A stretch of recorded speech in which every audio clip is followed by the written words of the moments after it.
दोस्तों आज हम एक्सप्लेन करने वाले हैं हाल ही नई मूवी द भूतनी को। हम चलिए कहानी शुरू करते हैं। तो मूवी की शुरुआत में हमें कॉलेज में मौजूद वर्जिन ट्री के बारे में बताते हैं, जहां अक्सर वैलेंटाइंस के मौके पर लवर्स आकर इस पेड़ की पूजा करते थे और मान्यता ये थे कि इसकी पूजा करने से आपको सच्ची मोहब्बत मिलती है। फिर हमें 23 साल बाद का सीन दिखाया जाता है, जहाँ शांतनु नाम का लड़का आज अपने प्यार से धोखा खाने के बाद दारू के नशे में वर्जिन ट्री के पास आता है और वहाँ चिल्लाने लगता है कि मैंने तेरी पूजा की थी लेकिन मुझे सच्ची मोहब्बत नहीं मिली, मुझे मेरी मोहब्बत मिलनी ही चाहिए। तभी हम पेड़ पर एक साया देख पाते हैं जो ये सब देख रहा था। फिर शांतनु की आवाज सुनकर उसके दो दोस्त आसिफ और साहिल आकर उसे ले जाते हैं क्योंकि वो खुद को संभाल नहीं पा रहा था। अब जब सुबह शांतनु की आंख खुलती है तो उसे भी ऐसा महसूस होता है एक रात उसने पेड़ पर किसी को देखा था, पर उसके दोस्त उस पर ध्यान ही नहीं देते। अब ये सारे लोग आज वैलेंटाइन के मौके पर वर्जिन ट्री की पूजा करने जा रहे होते हैं। वहीं एक ग्रुप ऐसा भी था जो सारे लोगों को पूजा करने से रोक रहा था। उनका मानना था कि इस पेड़ पर कोई शैतानी आत्मा है और अब तक इस कॉलेज में 3 आत्महत्याएं हुई हैं जो इसी आत्मा ने करवाई होंगी, लेकिन कोई भी उस ग्रुप की बात नहीं सुनता। अब इसके बाद जब शांतनु अकेला बैठा होता है तभी इसके पास अनन्या नाम की लड़की आती है जो शांतनु से तो काफी प्यार करती थी, लेकिन शांतनु हमेशा से उसे अपनी बेस्ट फ्रेंड समझता आया है, इसलिए अनन्या ने कभी भी उसे अपनी फीलिंग्स के बारे में नहीं बताया। इधर हम उसे कॉलेज के प्रोफेसर्स को देखते हैं जो यही डिस्कस कर रहे थे कि हमारे कॉलेज का नाम खराब होता जा रहा है क्योंकि अब बच्चों को लगने लगा है कि यहाँ पर कोई आत्मा है। तब एक प्रोफेसर कहता है कि हम एक पैरानॉर्मल इन्वेस्टिगेटर की मदद ले सकते हैं जो भूत भगाना जानता है, और उसे सब बाबा कहते हैं। हालांकि वो भी इसी कॉलेज से पढ़ा है और बाद में वो बाबा बन गया। जिसके बाद हम बाबा को देखते हैं जो आज कहीं भूत पकड़ने आया था और वहाँ का केस सॉल्व करके जब वो अपने घर जा रहा होता है तभी उस पर कॉलेज के प्रिंसिपल का कॉल आता है जो उसे कॉलेज में बुला लेती हैं। इधर हम उसे साय को देखते हैं जो बार बार अब शांतनु को ही देखी जा रही थी और शांतनु को भी यही लगता है कि जैसे उसे कोई लड़की आवाज दे रही हो, पर चेक करने पर उसे कोई भी नजर नहीं आता। अब जब सारे लोग कैंटीन में एक साथ इकट्ठे होते हैं तभी कुछ लोग एकदम से बेहोश हो जाते हैं और हमें समझ आता है कि जिन जिन लोगों ने शांतनु को पहले परेशान किया था ये आत्मा उन्हें सबक सिखा रही है, यानी वो शांतनु के पीछे पड़ चुकी है। हालांकि लोगों के एकदम से बेहोश होने के पीछे भी कॉलेज के स्टूडेंट ये अज्यूम कर रहे थे कि ये आत्मा का ही काम है, लेकिन वहाँ प्रिंसिपल आकर सबको भरोसा दिलाती है कि ऐसा कुछ भी नहीं है। फिर प्रिंसिपल के पास बाबा आता है जिसने कॉलेज में भूत पकड़ने की पूरी तैयारी कर ली थी और वो प्रिंसिपल से कहता है कि हाँ इस कॉलेज में आत्मा तो है, ये मुझे महसूस हो रहा है, लेकिन उसे पकड़ने में थोड़ा टाइम लगेगा। जिस पर प्रिंसिपल मान जाती है। अब रात को जब बाबा कॉलेज में घूम रहा होता है तब इसकी डिवाइस चलने लगती है और वो समझ जाता है कि वहीं कहीं आत्मा है, इसलिए वो उसका पीछा करने लगता है, पर वो आत्मा को पकड़ नहीं पाता। इधर शांतनु जब अपने हॉस्टल जा रहा होता है तब उससे एक लड़की टकराती है जिसे शांतनु देखता ही रह जाता है जैसे वो उसके प्यार में गिर गया हो। तब वो लड़की भी शांतनु से बड़े प्यार से बात करती है और अपना नाम मोहब्बत बताती है। वो कहती है कि मैंने 1 साल का ड्रॉप लिया था और अब मैंने फिर से कॉलेज ज्वाइन कर लिया है। जिसके बाद ये दोनों दोस्त बन जाते हैं। फिर अगले दिन से शांतनु और मोहब्बत मिलना जुलना शुरू कर देते हैं और कॉलेज ने साथ घूमते भी हैं। हालांकि यहाँ हैरानी वाली बात तो ये थी कि मोहब्बत सिर्फ शांतनु के अलावा किसी और को नजर नहीं आती थी,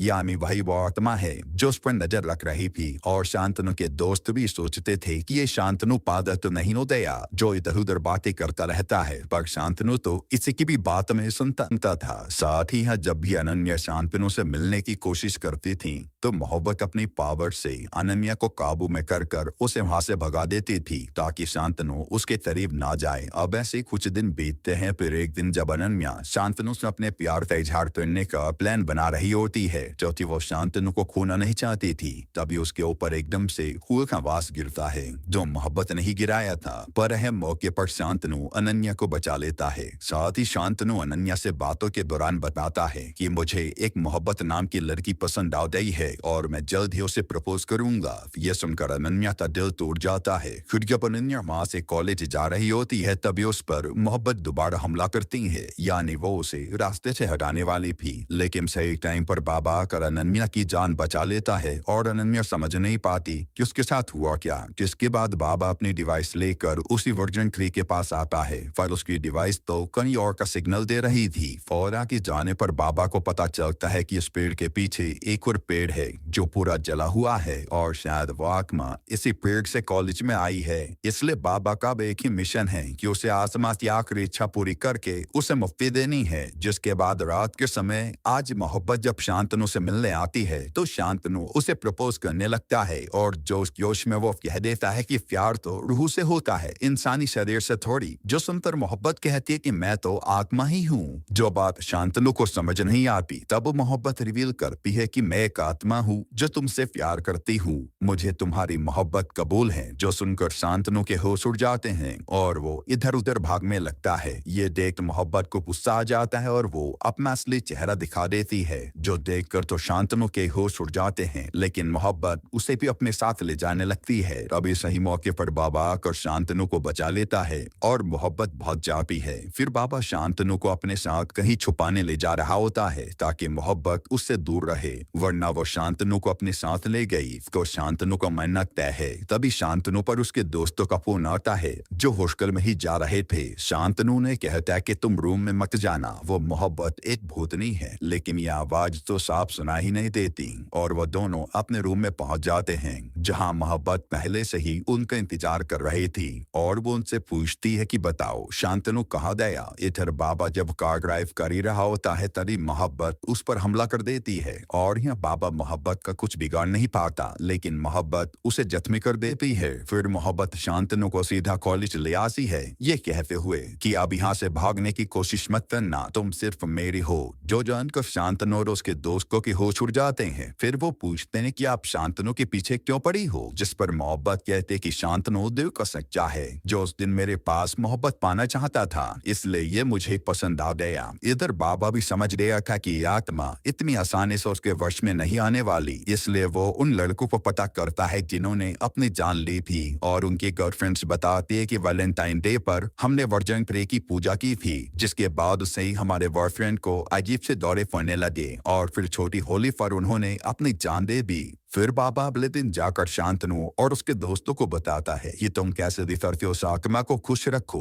क्योंकि वो नाराज नहीं होनी चाहिए और वो अगली बार मिले तो उससे ये पता करना कि उसकी आखिरी इच्छा क्या है। साथ ही बाबा शांतनु से कहता है कि उस अनन्या से दूर रहो वरना मोहब्बत उसे भी मार डालेगी। जो सुनकर शांतनु सीधा अनन्या के पास आता है और उससे लड़ाई कर लेता है ताकि अनन्या का किसी भी उसके आसपास न भटके वरना मोहब्बत उसकी जान ले लेगी। तब अनन्या का रो रो कर बुरा हाल हो जाता है। जिसके बाद रात को जब मोहब्बत फिर से शांतनु से मिलने आती है तो साहिल और नासिर इस बार काफी अच्छे से मोहब्बत का स्वागत करते हैं और मोहब्बत भी खुश हो जाती है कि चलो इन लोगों ने मुझे एक्सेप्ट तो कर लिया है। इसके बाद मोहब्बत शांतनु को अपने साथ आसमान में ले जाती है और खूब बातें करती है। तब शांतनु भी उससे पूछने की कोशिश करता है कि आखिर तुम आत्मा कैसे बनी, तुम्हें किसने मारा था, पर मोहब्बत कहते कि मुझे ज्यादा कुछ भी याद नहीं है, बस मुझे हमेशा से एक सच्चे प्यार की तलाश रही है। इधर साहिल से आकर अनन्या पूछती है कि आखिर ये शांतनु को दिन में क्या हो गया था जो मुझसे लड़ाई करके चला गया। तब साहिल उसे बाबा के पास लाता है और बाबा सच बता देता है कि शांतनु के पीछे एक आत्मा पड़ी है और हमें उसी से उसे बचाना है। तब अनन्या भी उनका साथ देने के लिए मान जाती है। फिर अगले दिन अनन्या आकर शांतनु से मिलती है और आज सबसे पहले वो अपने दिल की बात उसे बता देती है कि वो शांतनु से कितना प्यार करती है। जो सुनकर शांतनु भी हैरान था। फिर शांतनु रिवील कर पाए कि मैं तो तुमसे शुरुआत से ही प्यार करता था, लेकिन पहले तो तुम मुझे बस अपना दोस्त समझती थी, इसलिए मेरी हिम्मत ही नहीं हुई कभी तुम्हें प्रपोज करने की। जिस पर अनन्या कहते कि यही हाल मेरा था और फिर ये दोनों एक हो जाते हैं, पर अभी इन्हें मिलकर पहले भूतनी से छुटकारा पाना होगा। इधर बाबा इन सबसे कहता है कि हमें सबसे पहले उस मोहब्बत का असली नाम जानना होगा और उसकी हिस्ट्री पता करनी होगी, जरूर वो इसी कॉलेज की होगी। साथ ही बाबा शांतनु से कहता है कि तुम मौका मिलने पर मोहब्बत का पोर्ट्रेट बनाओ ताकि उसे पहचानने में आसानी हो। तब ये लोग अपने काम में लग जाते हैं और देखते देखते छोटी होली का दिन भी आ जाता है जहाँ शांतनु ने उससे पहले पोर्ट्रेट बना दिया था। फिर जब सारे लोग एक दूसरे पर रंग डाल रहे होते हैं अभी वह मोहब्बत भी आती है और उन देखते उसे सब याद आ जाता है कि उसके साथ आखिर हुआ क्या था। यहाँ वो बुरी तरह से कूट कर रोने लगती है और अपने आप पर काबू नहीं कर पाती जिसको आकर शांतनु संभालता है। मैं जो पोर्ट्रेट शांतनु ने बनाया था उसे देखकर बाबा के होश उड़ जाते हैं जैसे वो उस लड़की को पहले से जानता हो। फिर बाबा सारे लोगों को इकट्ठा करता है और बताता है कि इस लड़की का असली नाम करिश्मा है जो इसी कॉलेज में पढ़ती थी। यहाँ उसे एक लड़के से प्यार भी हुआ और छोटी होली के दिन उस लड़की का इंटीमेट वीडियो वायरल हो गया था जिसके बाद वो कभी नजर नहीं आई। फिर हमें पास्ट का सीन दिखाते हैं जहाँ करिश्मा अपने बॉयफ्रेंड से लड़ रही थी जो कि उसने उसे प्यार की जाल में फंसाया और उसके साथ इंटीमेट भी हुआ। साथ ही उसने वीडियो पूरे कॉलेज में फैला दी थी जिसके बाद करिश्मा कभी नजर नहीं आई। जब ये सब सुनकर बाबा कहता है कि करिश्मा को मोहब्बत की तलाश है, हमें उसकी इच्छा पूरी करनी ही होगी तभी उसे शांति मिलेगी। इसके बाद जब शांतनु अकेला होता है तब उससे अनन्या आकर मिलती है और कहते हैं कि सच बताओ तुम किससे प्यार करते हो। जिस पर शांतनु कहता है कि मुझे सिर्फ तुमसे प्यार है और मोहब्बत तो बस ऐसे ही है। ये सुनकर अनन्या भड़क जाती है और असल में उसके शरीर पर मोहब्बत ने काबू कर रखा था जो सच जानना चाहती थी। तब मोहब्बत अनन्या को नुकसान पहुंचाने लगती है और बाबा आकर उसे बचाने की कोशिश करता है लेकिन गुस्से में मोहब्बत बाबा के ऊपर भारी पड़ रही थी जो मार मार कर उसका बुरा हाल कर देती है। साथ ही वो कहते कि आज मैं शांतनु को हमेशा के लिए अपने साथ ले जा लूंगी। तभी बाबा मोहब्बत पर गुलाल फेंक कर मारता है और मोहब्बत कमजोर पड़ जाती है। फिर हमें फास्ट का सील दिखाते हैं जब करिश्मा ने अपने बॉयफ्रेंड को आकर चाका मारा कि तूने मुझे धोखा क्यों दिया, तो उसके बॉयफ्रेंड ने गुस्से में उसे सीढ़ी से नीचे गिरा दिया और सर पर चोट लगने से करिश्मा मर गई। कब उसके बॉयफ्रेंड ने सोचा कि मुझे जेल न हो जाए इसलिए उसने उसे पास के एक पेड़ से लटका दिया जिससे सबको लगे उसने बदनामी के डर से आत्महत्या कर ली। पर जैसे वो लड़का उसे पेड़ से लटकाता है तो करिश्मा होश में आ जाती है पर डर के मारे वो लड़का उसे वहीं लटका हुआ छोड़कर पूरे पेड़ में आग लगा देता है और करिश्मा आग की लपटों में जलकर राख हो जाती है। अब सीन प्रेजेंट में आता है और मोहब्बत उन्हें कहती है